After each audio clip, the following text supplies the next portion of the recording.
Guji Ka Khalsa, Waheguru Ji Ki Fateh. Welcome back to another episode of Voice of Youth. And today we have a special collaboration with Ja. With I already had my morning Starbucks cup, so that's why I bought. No, I did too. I got my R2D2 cup here from my old mate Caitlin, my favorite cup, and I've got water in it as well because I just drank oak this morning. Yeah. So, yeah. Why do I need a fake one? I have actual tea. I have water. I already drank mine. Oh yeah, you guys got the special Chaitana cups, yeah? Yeah. Yeah. Those are good. You guys got that at, I remember because I was there, I videoed you guys for that event. Well, tell us a bit about that. Like it was your opening event to say it. I don't know, how would you word it? Yeah, our launch event. The first time we kind of went out into the community and talked about mental health. So yeah, that was really cool. It's like a good little way to remind us that this is like we got our mugs on that day. Yeah. And it's important to note quickly that not everyone from the Chaitana team is here. Let's just quickly go over who we do have here before we carry on. If everyone could just introduce themselves and maybe say one of your favorite parts of working with Chaitana or as a part of Chaitana. Guneet, can we start with you? Yep, so I'm Guneet from Melbourne, like everyone else, and I really enjoy that we're all like-minded people with the same passion, which is to normalize conversations about mental health and that we all get along and we're all here for the same purpose. Justy? I'm Justin. My favorite part about working with Chaitana is probably the fact that we get to recognize an issue that is never really recognized in our community, and we get to speak about it and address it. And you all remember Sharanjit from the first episode itself? Yep, I'm Sharanjit. Good to be back. What I love, you guys have already covered pretty much everything. I love that we're all Harry Potter fans. So that's my favorite thing. All right, last but not least. Hi, I'm Aman. What I love about Chaitana is the outreach into the community, that normally you wouldn't interact with certain people, and hearing people's perspectives on things and mental health has been really, really interesting. All right, perfect. Now that we have a brief introduction to everyone, let's get into today's topic itself. So today we're talking about why the youth, the Sikh Punjabi youth, don't tend to kind of open up about their mental health, about their struggles, whether that's with friends, family, or anyone else within their community. So just starting off with you all, seeing as you've obviously done a lot of research into this, done a lot of work with other organizations and everyone, what are your thoughts about why this is the case and why it still continues to this day? I think like if we start this topic, it would take a whole day to go through, but there's a lot of reasons, I guess, in terms of why people struggle to open up. And I think that's because we don't have like a bar set at the moment for what help seeking looks like, what recovery looks like. I think for men and young people in our community, it's harder for them in terms of opening up, because we've got like that whole, that masculinity that we've got projected in the community and the expectation for them to like provide for the family. So I feel like getting males to come forward, getting men to come forward about their mental health is going to be a bigger challenge, to be honest. Yeah. I think it has a lot to do with like competition in our community. Like, gossip and competition are a huge factor of the Punjabi community. So it's always, a lot of people don't come forward for the fact that they will look like they're not as good or they're not like good enough. So I think that plays a huge role in why people don't open up or why they don't discuss any of the problems with anybody, because it will make them look weak. Yeah. Is it that, like, both those points that you brought up, it's interesting because while we talk about specifically the Punjabi and Sikh community, there are many things that you can apply to just people in general. And I'm just wondering, like, any of these ideas, have you seen anything which may be used in a different community or different country, or just some other environment which you think we could kind of implement to kind of tackle the male stigma or the kind of community gossip that there can be?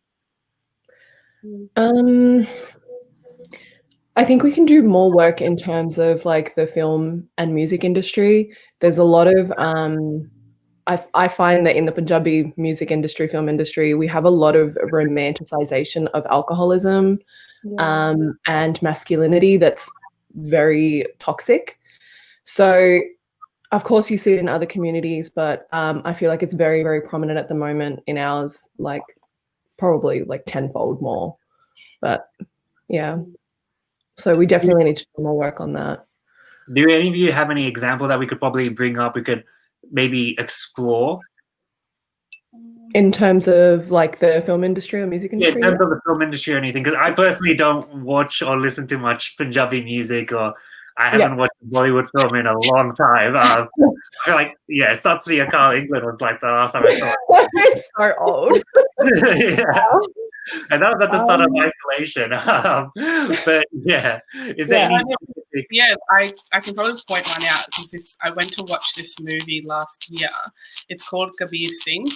And I'm not sure if anyone's attempted to watch it because I walked out from the cinema the first time I've done that with any movie, because the way that the male lead was portrayed was just like confirming all of the like toxic masculinity that is prevalent in Indian culture in general. He was obviously like very abusive in a relationship with the female lead, and this ended up being one of the most highest grossing films of last year. And when I saw the reviews, it had like fantastic reviews. It was highly touted as such an amazing film. His character was described as being passionate and such an amazing man, and I was literally the first time I was like so shocked that this was considered okay. His behavior was considered okay and normal. So I think it kind of goes to show that where we are as a society, as an Indian or Punjabi society, where our psyche lands still at the moment in terms of how we project like male identities into our culture, it's still kind of, it is quite toxic still, and it's considered normal, the behavior. So I think it does, like, you know, media or film or music does, you know, project so many ideals into society, and it is still harming the way that we allow our men to behave. So it is a huge impact into mental health and how men perceive themselves even, because if they think this is how someone this, you know, famous is accepted but with this behavior, then I would be as well. And so they're kind of fueling the toxicity in a way. So it is a huge issue, I think. And I know also adding on to this, like with the way that our boys are taught as they're growing up, with the allowances they're allowed in their behavior, it is a huge problem, because apparently, you know, boys are allowed to do certain things that girls aren't, and it kind of promotes the bad behavior that we don't really want. But it also allows, but it also in a other form, it also, you know, doesn't allow them to reach out and talk about their emotions, because they find that to be, you know, they don't want to do that because it's negative to talk about how you are feeling sad or how you might be feeling. So and movies like that, like they're meant to show off the masculinity, the portrayed masculinity. So if guys do express how they feel, it's not masculine enough, and they get those vibes from movies like that. If I'm feeling angry, I'm meant to go out killing people. I'm meant to go out hitting women, you know, and that's why these movies are so toxic. Because firstly, there's a lack of awareness about mental health in countries like India, and they think that forms of oppression are through that type of violence, which is why I was very crestfallen after watching that movie, because I was a big fan of the actor.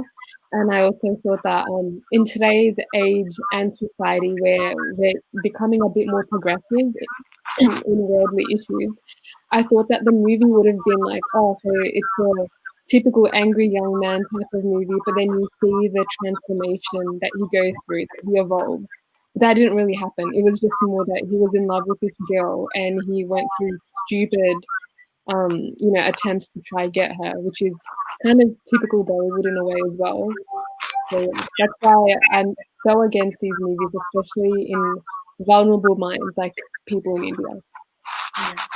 So, do you think then, like, while we talk about the abusive relationship that was in that movie as well, that women as well also see this happens, and then the male gets all this? I wouldn't use the word praise, but the feedback that the movie received.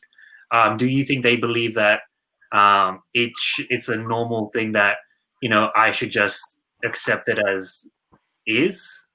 Yeah, I think there's that notion that like it's like a very glorifying image of men that's been created to be like that. Like vulnerability isn't something that's shown to be strength in these movies. So I feel like we're almost just like not brainwashed, but it is the way it's meant to be. yeah, like we're just like almost told to accept it the way it is. Like the whole boys will be boys, and this is just how men will be. There's no flexibility in terms of how they portray strong men. Like apparently a strong man is is a very narrow term, and it doesn't really involve vulnerability or anything like that. All right. So seeing, as we've talked about that effect and how that's created that image in the masculine area of society, although it's important to acknowledge that there are those one-off smaller films which do kind of flip these ideas on its head. How do you think that these forms of media, the films, the music videos, how do you think you could kind of imagine, or how would you want them to be better presented to society to kind of reassure people that there are more positive things out there, that there are other ways than what has been constantly shown for a long time? I don't think that's something that's going to happen overnight, just like any change. We've got a generation right now that is very much attracted to seeing the whole, toxic masculine characters. So to bring in that change, it's going to take a little while, and I feel like it's going to be more the coming generation that we can educate.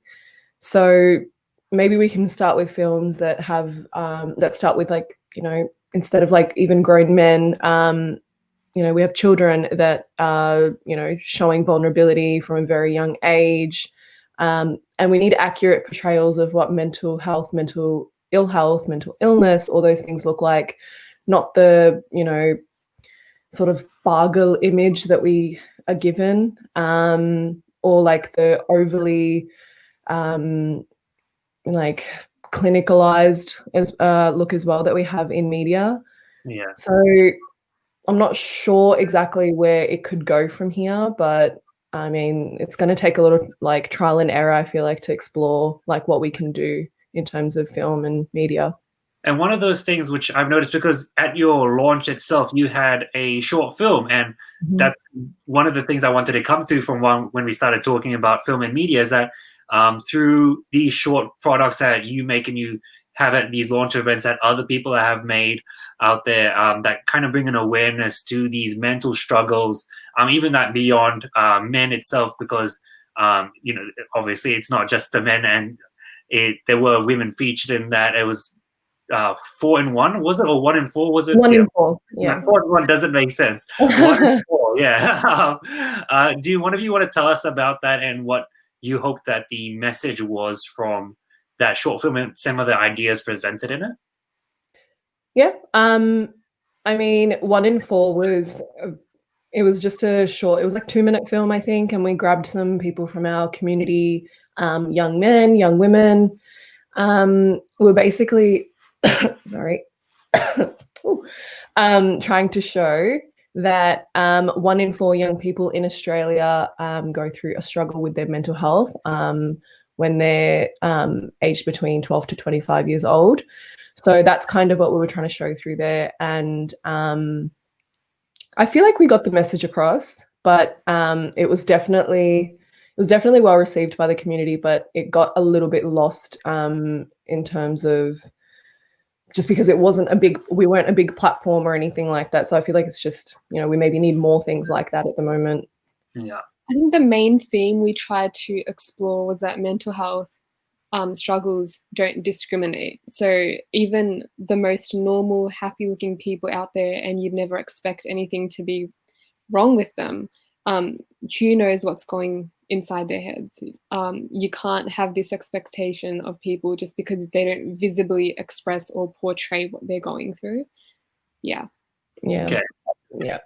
Justy, we haven't heard from you in a while. What were your thoughts, or what was some of the feedback that you might have heard regarding the 1 in 4? Did anyone say, this is what I feel like when I saw this person doing this action or in this situation, I felt similarly? Could you kind of describe one of the situations that was presented in the short? Well, the way people received it, I was actually really, really surprised at the launch event. It was probably one of my highlights of the day, where how well received that video was and how much people could identify, especially in the Punjabi community, with that video.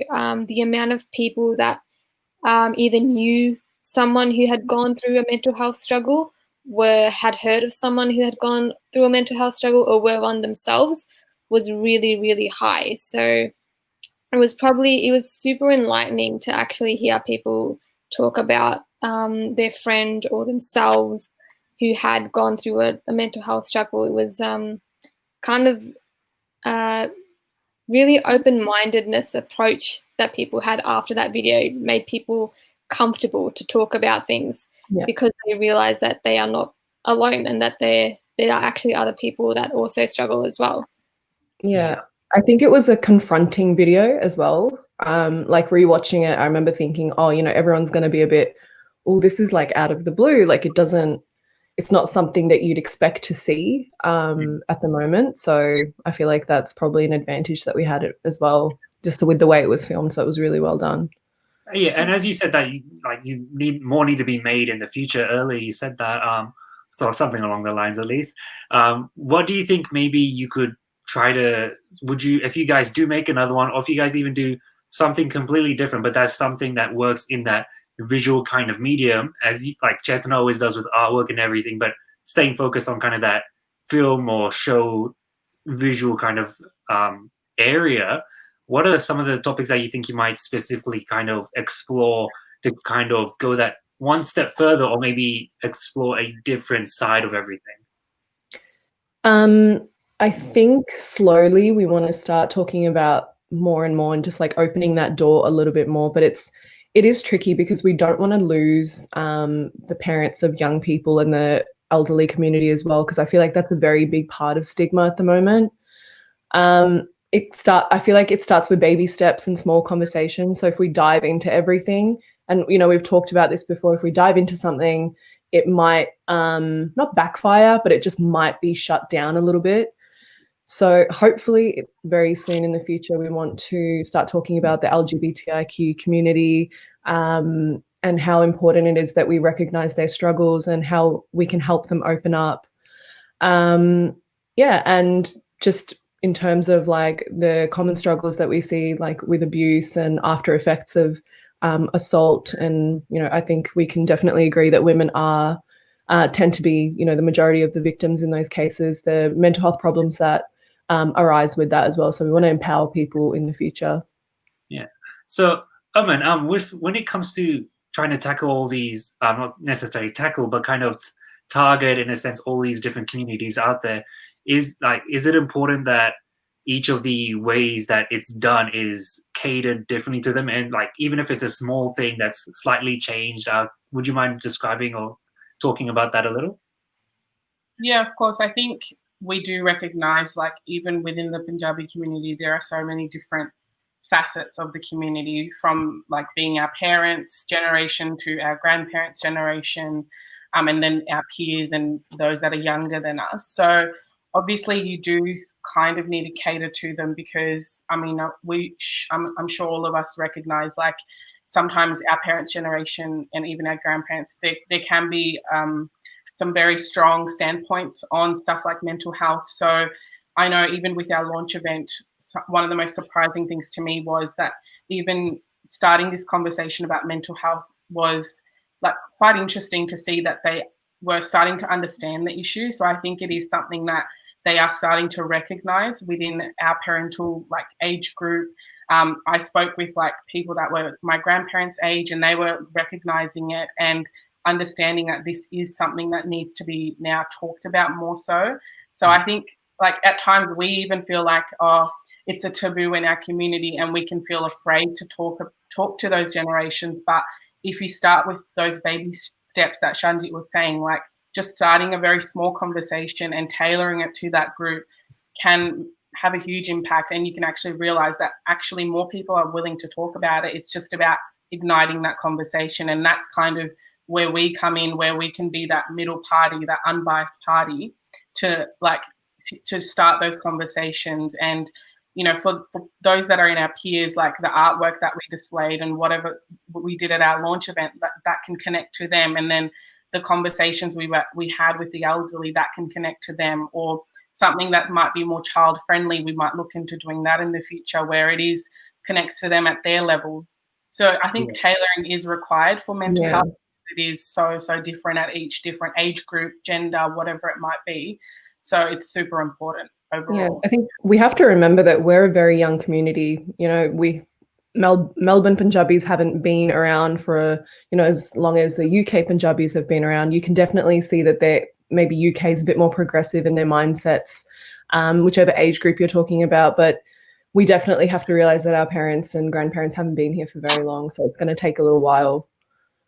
Yeah, and time, with everything, time is what it takes to kind of have change. Nothing, like you said earlier, happens overnight.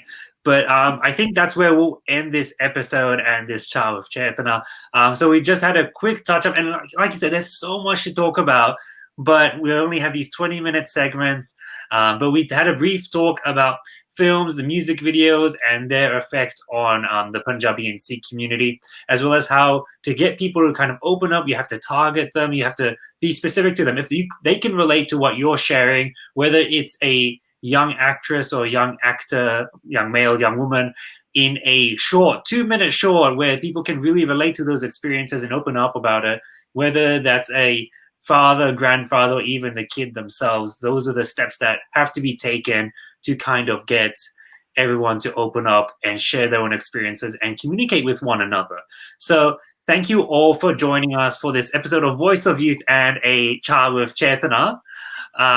Thank you to the 4 members of Chetana who have joined us today.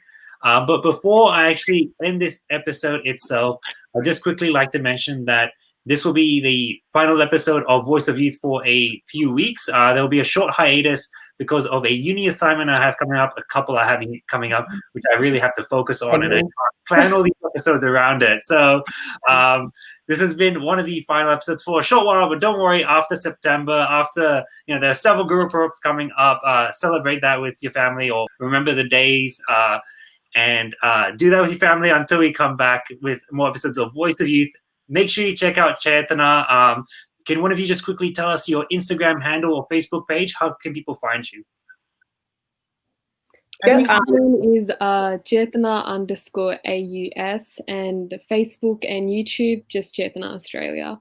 I also want to quickly say here that Chetana isn't a professionally registered organisation. We're just a group of youth who are passionate about talking about mental health.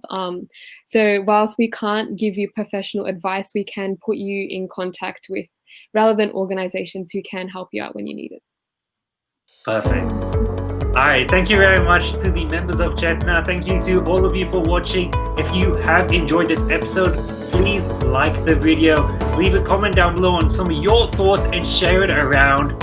Okay, thank you very much for joining us. Thank you to all our guests today. Waheguru Ji Ka Khalsa, Waheguru Ji Ki Fateh.